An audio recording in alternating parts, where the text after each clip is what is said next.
Hi guys, I'm Jane. Today's workout we're going to be doing a restorative Pilates workout. So the exercises we're doing today, they should feel kinder to the body more than effort, but that said we're going to be using the strength of our core muscles all the way through the session to bring length and stretch in our muscles. So we are still going to be building strength in our core because we're using those muscles. So I want you to come down to your back. And when you get there, I just want you to check that you've got enough room in front of you to stretch your legs out and enough room behind you to reach your arms out. So I ended up hitting the table there. So I'm just going to make a little adjustment to my mat. Okay, so that should be better. And then I want to just check in with your alignment. So we want to be as close to neutral spine as our bodies allow. So heels in line with the sit bones, same gap between the knees as you have between your feet.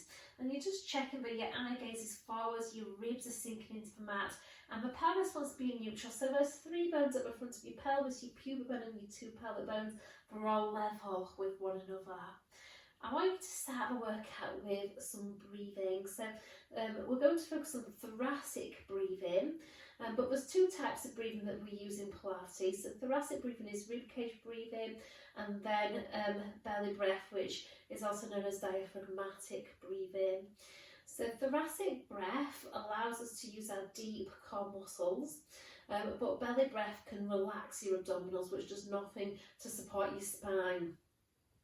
So because we're going to be needing some tone in our abdominals to support the spine, we're going to focus on the thoracic breathing to begin with. So hands are on your ribs, and you're just going to slide your hands out to the sides of your rib cage, and then just focus on breathing deep and full into the back and into the sides of your rib cage. So on your in-breath, you want to feel how your ribs expand out to the side walls and into your hands, and then on your out-breath, just feel how your ribcage narrows and how it draws away from your hands.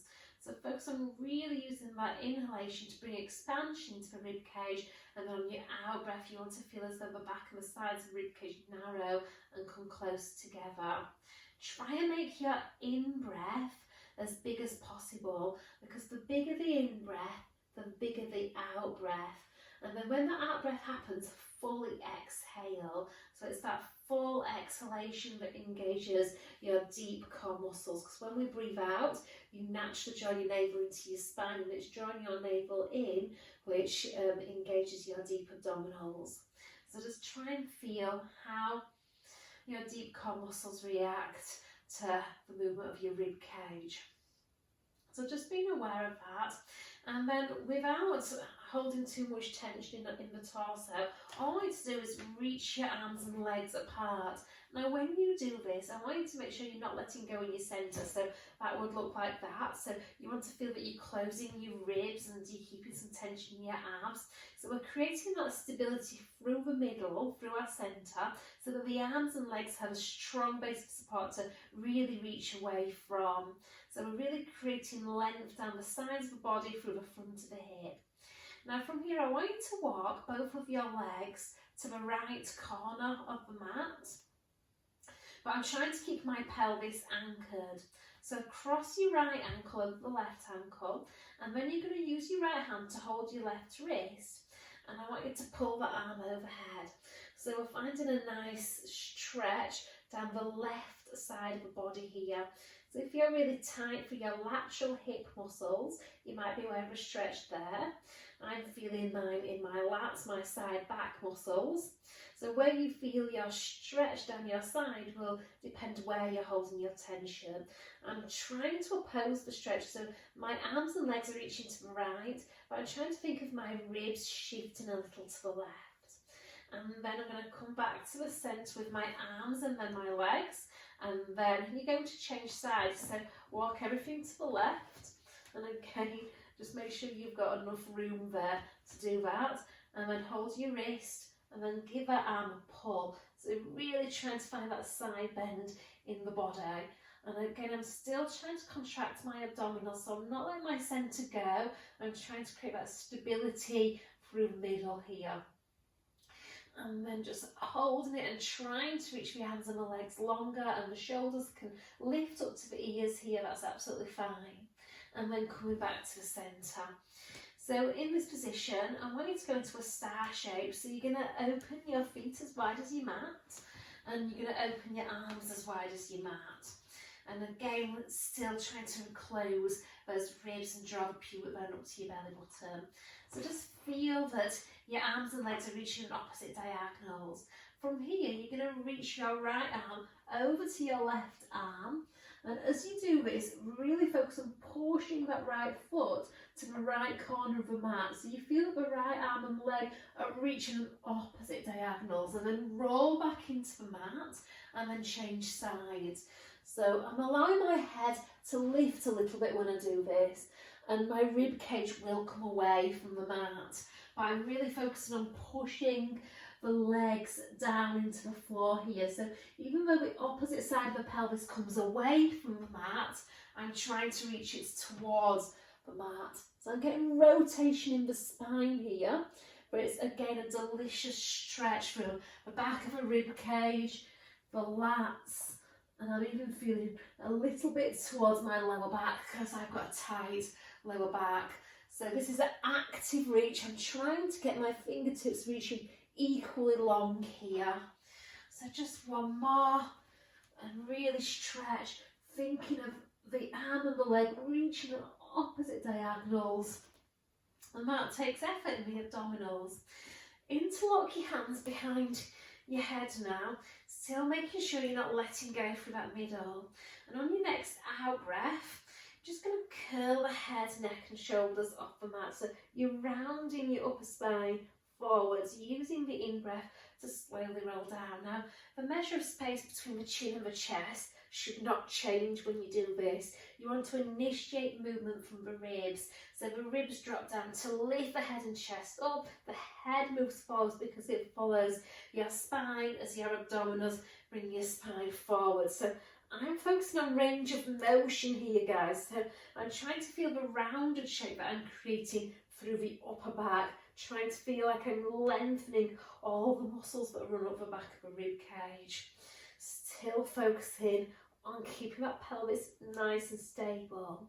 We're going to add a rotation to this. So I want you to rotate the right shoulder across to the left hip, and then coming back down, opening that chest, and then changing sides. So again, I'm trying to feel my head is following my torso. So I'm not rotating my head from the neck, I'm turning my head from my waist and my middle back when I do this. So an analogy I like to use or think of when I do this exercise is folding a sheet. So I'm trying to fold one corner of the sheet to the opposite corner. That's what I'm visualising when I'm doing this, and then opening that corner back out again. Making sure that as I fold one corner to the other, that opposite hip, so I'm trying to keep this hip downwards on the mat so I'm not twisting through the pelvis. And that creates more length then through the back ribs on the side that you're rotating away from. Now we're going to turn this into a circle. So you're going to reach across, and then from here lift up through the centre, and then reach across to the other side, and then coming back down to the mat. So it should feel like it flows like a circle.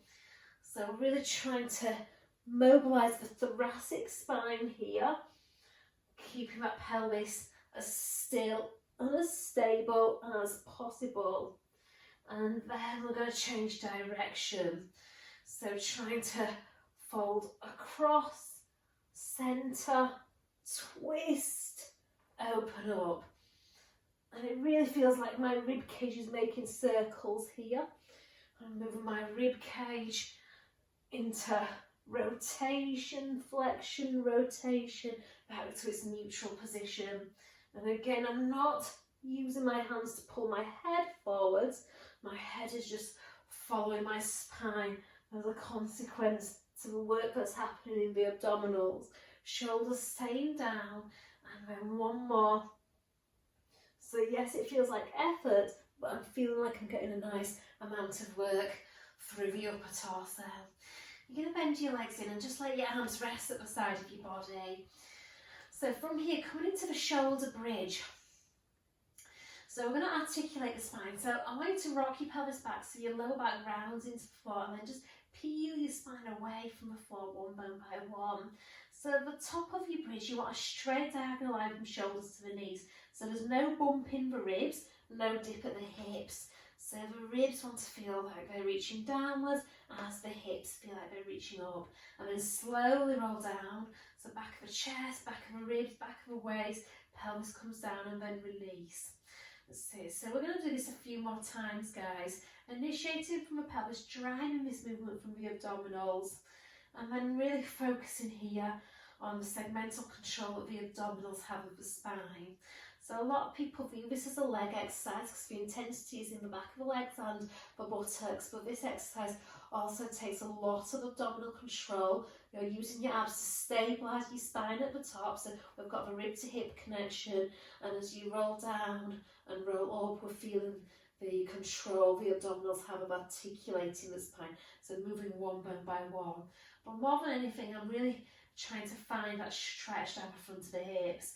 So really sending the knees forwards, opening up from the front of the pelvis, lengthening from the front of the thighs. We're going to add to this, so just narrow your feet a little and just hands on your pelvis just to check that your pelvis is staying still.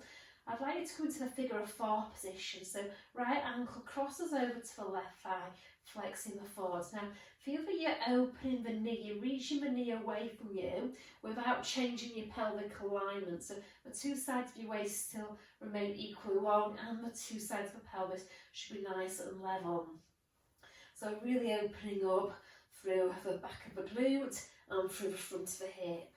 And then coming to the figure of four bridge. Now, so as I come up here, I'm getting a little bit more hip opening and then slowly rolling down bone by bone, and at the bottom, I want you to keep your pelvis in neutral and lift your bottom leg to tabletop, flexing that foot, so energy out through the heel, trying to pull your knee in without letting your lower back round into the floor, and then keeping those ribs closed as you lower down. You're going to rock back and peel your spine away. So that figure of four position is a really nice stretch for the glutes. So I'm really opening up through the back of the pelvis. So I'm getting a deep stretch by pulling that bottom leg inwards towards the chest here. And I'm getting a stretch through the front of the hip by opening the knee as wide as I can as I lift. So I'm just going to do this one more time. So one more figure of four, and then we'll change legs, stabilising that pelvis. Okay, so that's quite a strong stretch for the piriformis, and your piriformis is one of your deep glutes, and when the piriformis gets tight, it can have a negative impact on your lower back, so it can be a culprit of a lot of back and hip pain. So we're going to keep the pelvis level, the two sides of the waist equally long, and again you're articulating your spine off the mat, trying to keep the two sides of the pelvis level so that lifted side does not find the mat before the supporting side, and then flexing that foot and just see how far you're able to bend from that bottom hip without losing your neutral alignment. So for me, because this glute, the glute of the lifted leg, is a little bit tighter than the opposite side, I can't bring my bottom knee into the chest as much because those tight glutes are inhibiting me from doing it. But again, you've just got to explore what is available to you when you do this. So one more, rocking back, so abs send that lower back into the floor, really pushing into that supporting foot, opening up from the hips, pelvis stays nice and level, and then slowly rolling down. So, and then flexing the feet, so energy through the feet, opening the knee away, but really working from that core to keep that pelvis stable. And then you're going to come back onto down, so feet down to the floor, and then roll onto your side. And then from here we're going to go into the side bend. So this can be done on your elbow, guys, if you've got any issues with your wrists. So you want to have your hands a few inches away from your shoulder with the fingertips pointing away, and feel that you're turning your bicep away from the chest and the elbow is pointing into the body. So really engaging the rotator cuff muscles to stabilise through the shoulder. Heels, hips and that bottom hand are on the same line as one another. Now to begin with, all I want you to do is just allow yourself to sink into that bottom shoulder, and then you're going to push down into your hand and lift up out of that shoulder. So just allow the shoulder blade to elevate, it slides up your rib cage, and then allow the shoulder blade to depress, it slides down your rib cage.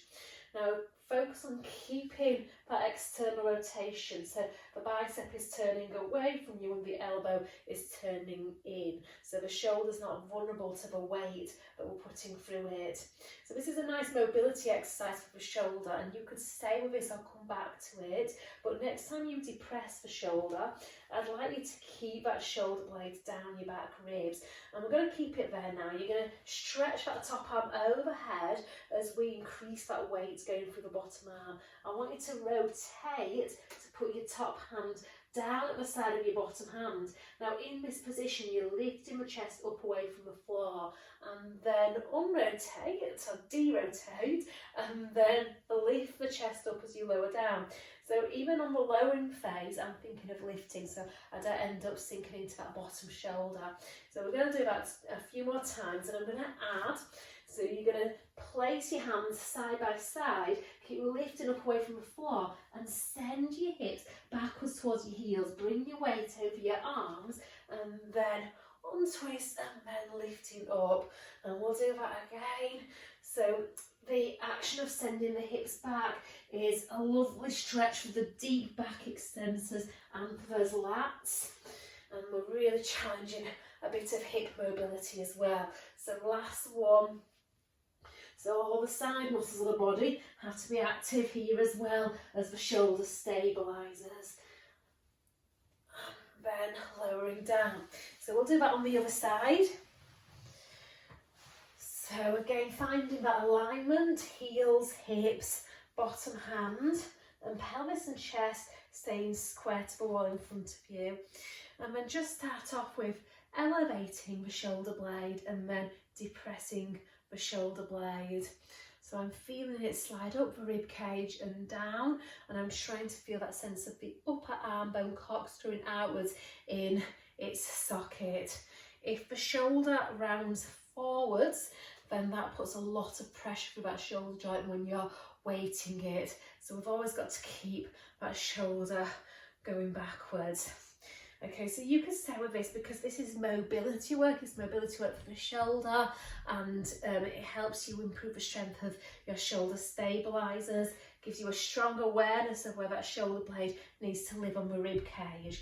But you're going to slide the shoulder blade down the back ribs. We're going to start off with the side bend. So we lift up and we twist, lifting your chest upwards away from the mat when that hand goes down.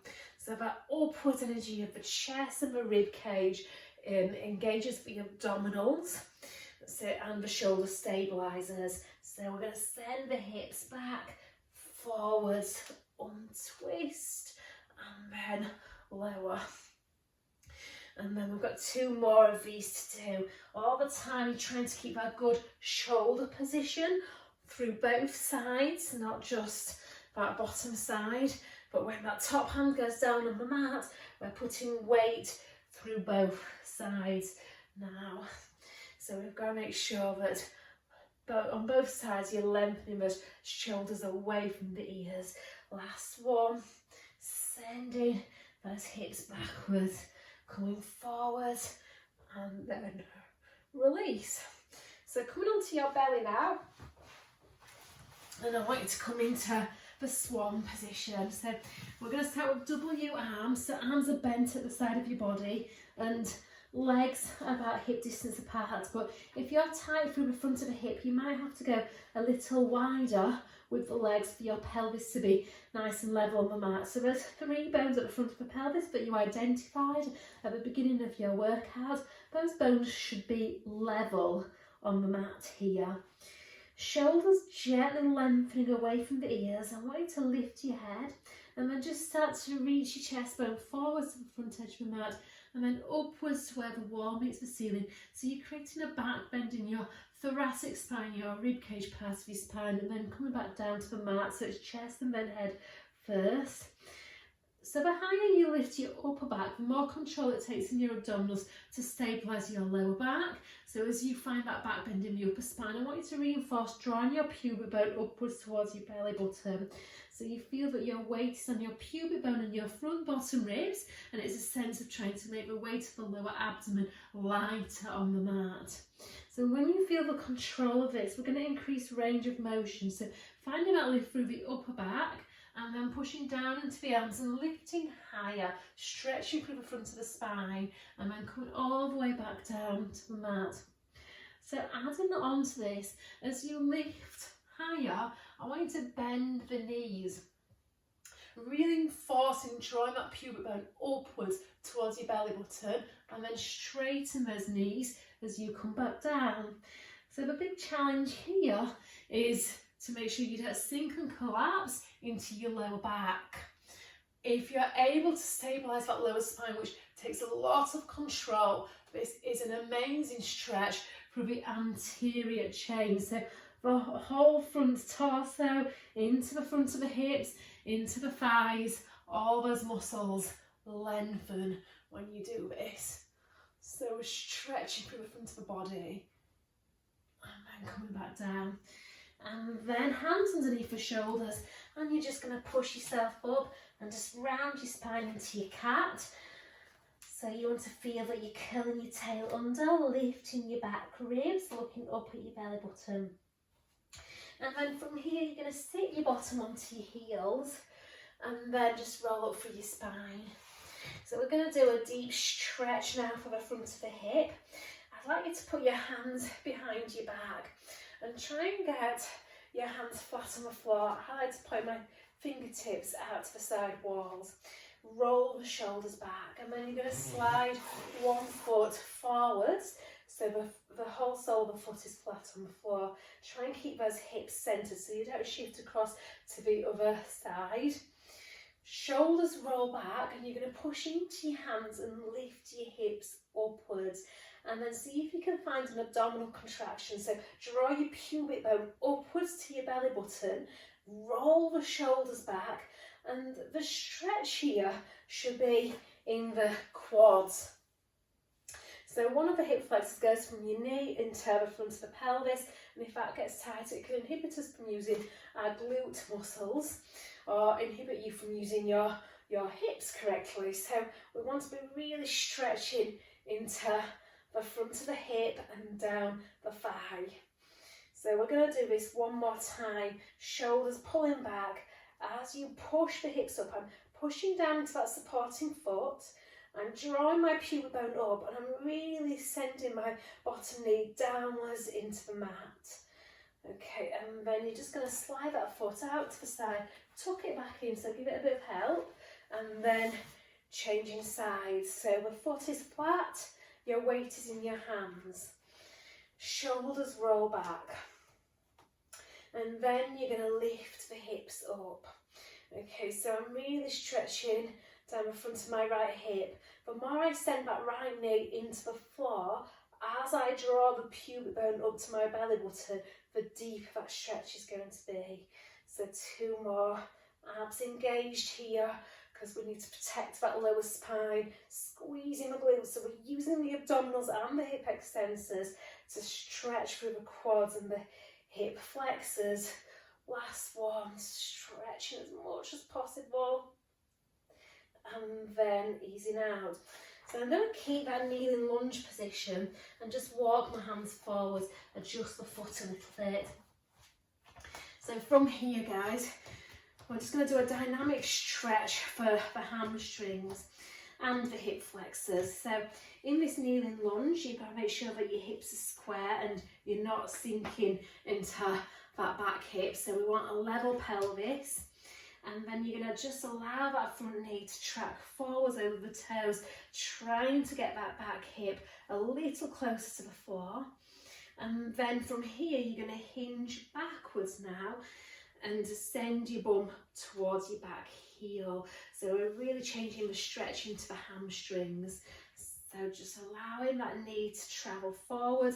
And if you want to challenge this more, fingertips on the mat just demands a little bit more flexibility to fully straighten the leg, but it gives you a little bit more help with your balance. So pushing that back hip down, shoulders down if you can, and then fully straightening that front leg, or just go where your flexibility allows. And then coming back to where the knee is over the ankle, walk your hands up your leg and we'll change sides. So find that kneeling lunge position, hips lovely and square, pelvis level. And let's try and drop that back hip closer to the mat. So that should be a little bit more available because the two stretches we did beforehand worked on lengthening those muscles and then just rocking backwards. So there's a challenge, there's a balance challenge here as well. So trying to stretch through those hamstrings and try and keep a neutral spine so your chest stays lifted, your back stays straight. And then taking those hands down if you can, seeing if you can get the hips a little lower. And then rocking back onto that front heel, pulling the ball of the foot away from the mat. And we'll do that again. So again, shoulders lengthen downwards, trying to feel along the spine here.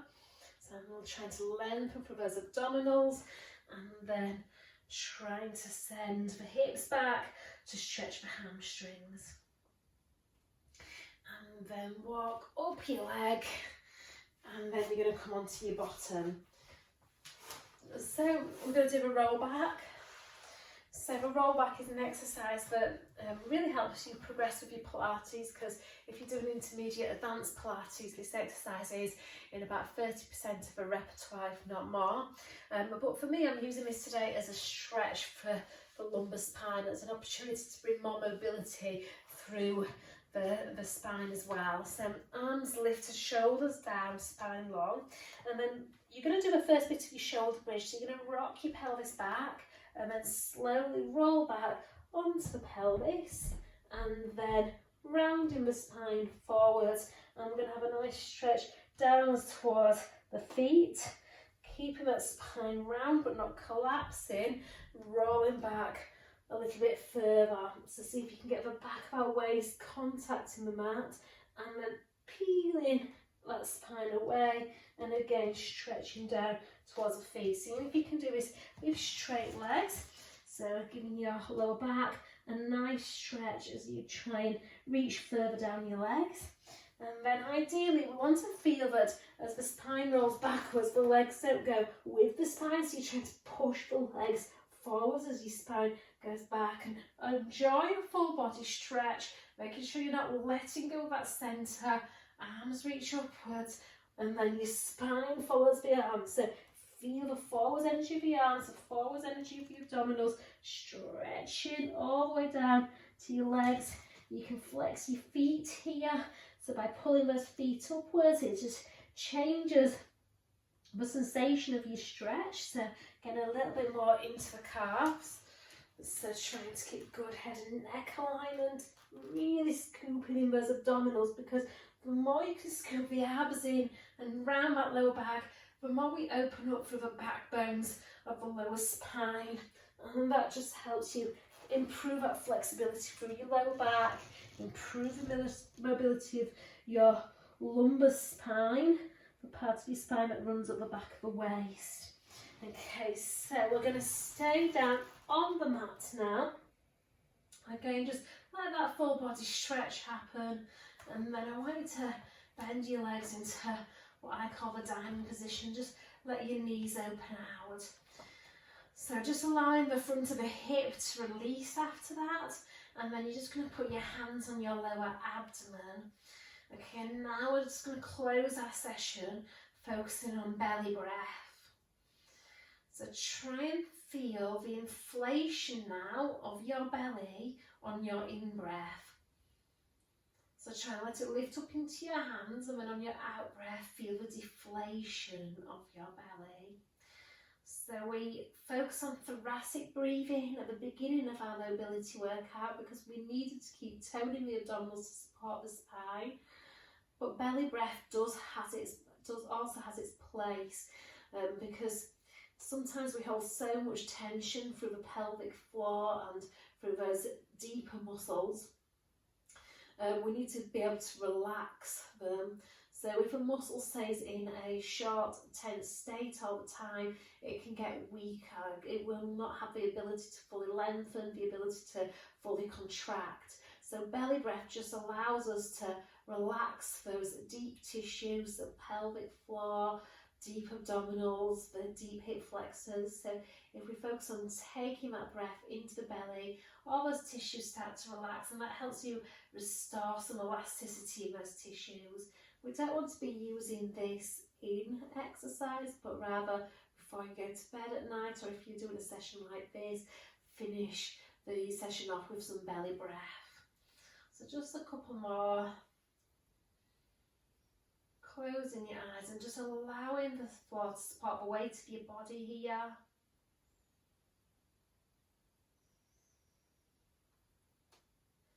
And then release.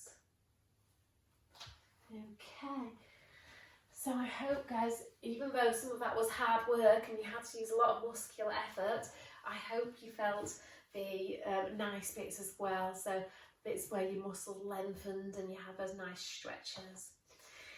So feel free to contact me, guys, if you want me to do any workouts that are specific to your body needs. But hopefully I will see you back here for more workouts soon. Bye.